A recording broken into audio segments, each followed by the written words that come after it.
Delhi car పేలుడు ఘటనపై విచారణను వేగవంతం చేశారు. వైట్ కాలర్ టెర్రర్ లింకులను ఛేదించే పనిలో అధికారులు నిమగ్నమవగా మరో వైద్యురాలిని జమ్మూ కాశ్మీర్ పోలీసులు అరెస్టు చేశారు. డాక్టర్ ఆదిల్ తో ప్రియాంక శర్మకు సంబంధాలున్నట్లు గుర్తించారు.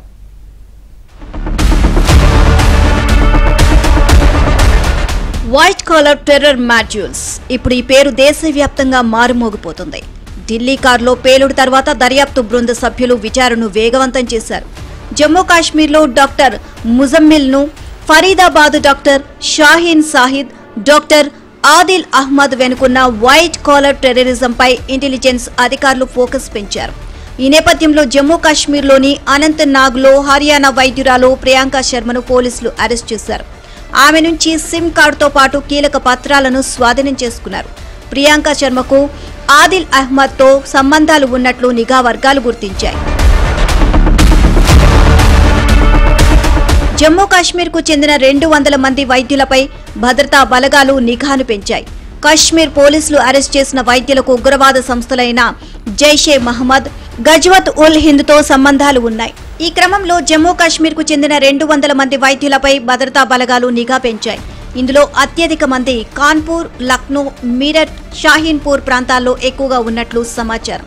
తాజాగా అరెస్ట్ అయిన హర్యానా డాక్టర్ ప్రియాంక శర్మకు ఇతర వైద్యులతో ఉన్న సంబంధాలపై పోలీసులు ఆరా తీస్తున్నారు. మరోవైపు ఫరీదాబాద్లోని అల్ ఫలాహ్ యూనివర్సిటీలోని భద్రతను కట్టుదిట్టం చేయడంతో పాటు నిత్యం ముమ్మర తనిఖీలు నిర్వహిస్తున్నారు.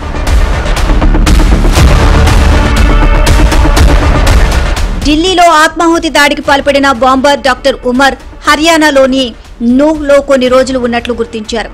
హిదాయత్ కాలనీలో ఇంటిని అద్దెకు తీసుకున్న ఉమర్ నబీ నవంబర్ 10న I-20 కారులో పేలుడు పదార్థాలను తీసుకుని ఢిల్లీకి బయలుదేరినట్లు విచారణలో తేలింది. ఇదిలా ఉంటే ఎర్రకోట పేలుడుకు ముందు పలు మార్గాల ద్వారా ఉమర్ 20 లక్షలను సేకరించాడు. వచ్చిన డబ్బుతో 3 లక్షల విలువైన NPK ఎరువులను విక్రయించాడు.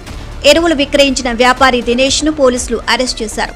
ఎలాంటి ఆధారాలు లేకుండా ఎరువులు ఎలా విక్రయించారు అని విచారణలో ప్రశ్నించారు. ఢిల్లీ పేలుడు జరిగిన ప్రాంతంలో FSL అధికారులు కీలక ఆధారాలు గుర్తించారు. ముఖ్యంగా 3 9mm కార్టీజీలు దొరకడంతో చర్చనీయాంశంగా మారింది. అయితే భద్రతా బలగాలు ఉపయోగించే రకం కావడంతో అవి ఆ ప్రాంతానికి ఎలా వచ్చాయి అనే దానిపై విచారణ జరుగుతోంది. నౌగాం పోలీస్ స్టేషన్లో పేలుడుపై NSG అధికారులు రంగంలోకి దిగారు. ఘటన జరిగిన ప్రాంతంలో ఇంకా ఏమైనా పేలుడు పదార్థాలు ఉన్నాయా అన్న కోణంలో బాంబ్ స్క్వాడ్ తనిఖీలు చేపట్టింది. ఇక అమృత్సర్ పోలీసులు భారీ ఆపరేషన్ చేపట్టారు. పాకిస్తాన్తో సంబంధాలు ఉన్న వారిని అదుపులోకి తీసుకున్నారు. వారి నుంచి 6 పిస్టోల్స్, కేజీ హెరాయిన్ ను స్వాధీనం చేసుకున్నట్లు పోలీసులు తెలియజేశారు.